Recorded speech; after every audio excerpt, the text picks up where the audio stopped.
Hello, welcome back to the James Ramble and Reviews, yet another episode of the James Ramble and Reviews.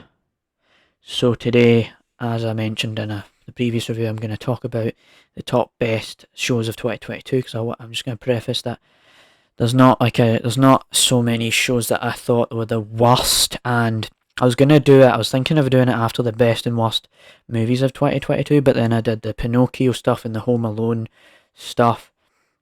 So I never really got into that mode where I'm going to do a review of, basically a quick time review of why these get into the top best and worst kind of thing. But I will actually mention, I'll do some honourable mentions of bad things. So there was Rings of Power, which I didn't really watch, but it was really bad, right? I watched 17 minutes and wasn't that great. I mean, there was aspects of Kenobi that were bad, but I didn't really like it. It was like an average show. There was shows that were just very, very average. Like, there was bits of it that were good, and then bits of it that was bad, and all of that. So it's gonna be like the top 4 or 5 shows of 2022 that I really enjoyed. So just to get the elephant in the room is House of the Dragon, right? That's one. Terminal List, Andor, and Stranger Things 4, right? So, yeah, I'll start off with Terminal List, because that's one we can get straight out of the way. So this was a show that was on Amazon Prime, and on Amazon Prime we had Rings of Power, but then we had this. So this show is about the Navy. That's that one with the Navy SEALs and Chris Pratt, but it was like a really serious tone, and it was good. Right, it was actually a good show up until maybe the 8th or 9th episode of the finale, where there's this weird decision that happens where the guy you follow, his friend, betrays him or something like that. So it's been a long time since I've seen this show. I seen it it came out in July of this year.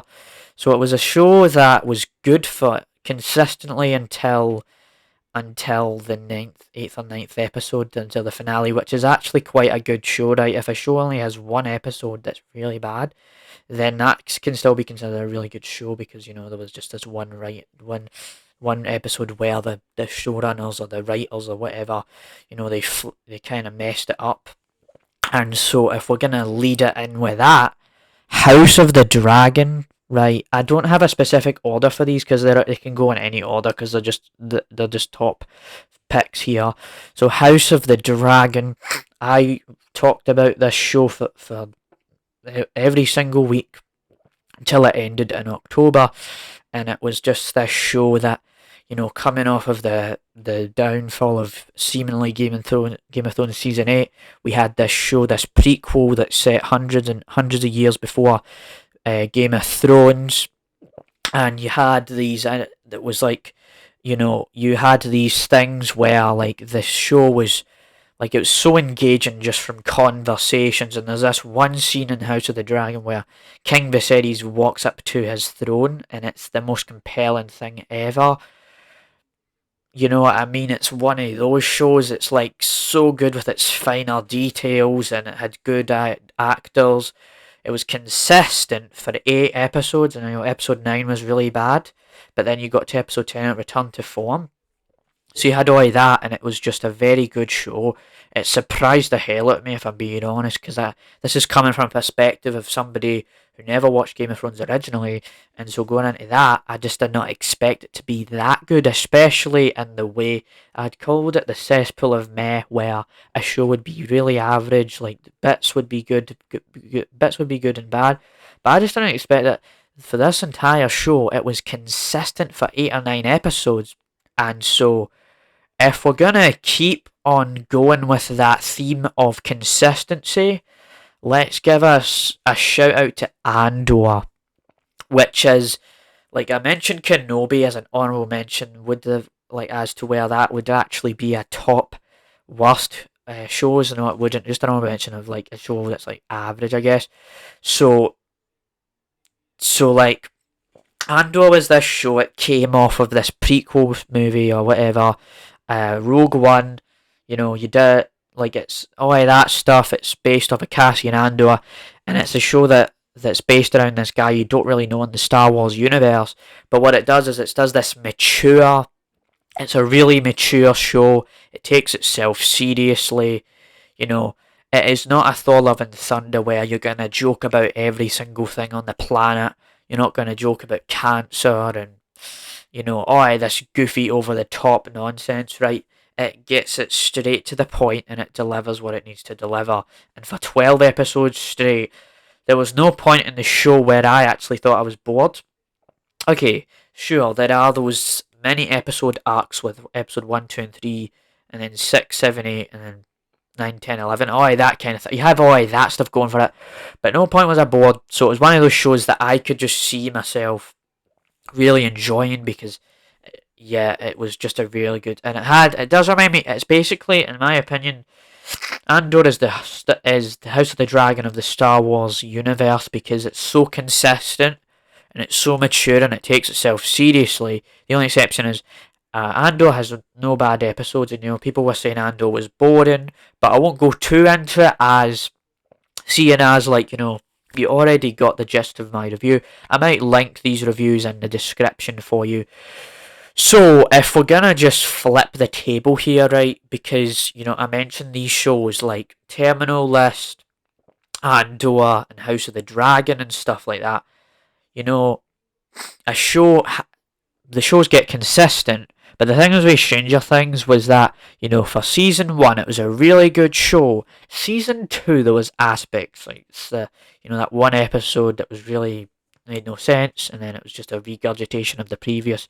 Then season 3 rolls around, and you just take away the dark thriller aspects, and you make it into this really happy, lively LA, or not LA, this like freaking 80s thing, fireworks. I get that season 3 was made came out on the 4th of July or whatever the case may have been, but this show is not supposed to be happy, right? It has dark themes like about the upside down and stuff like that.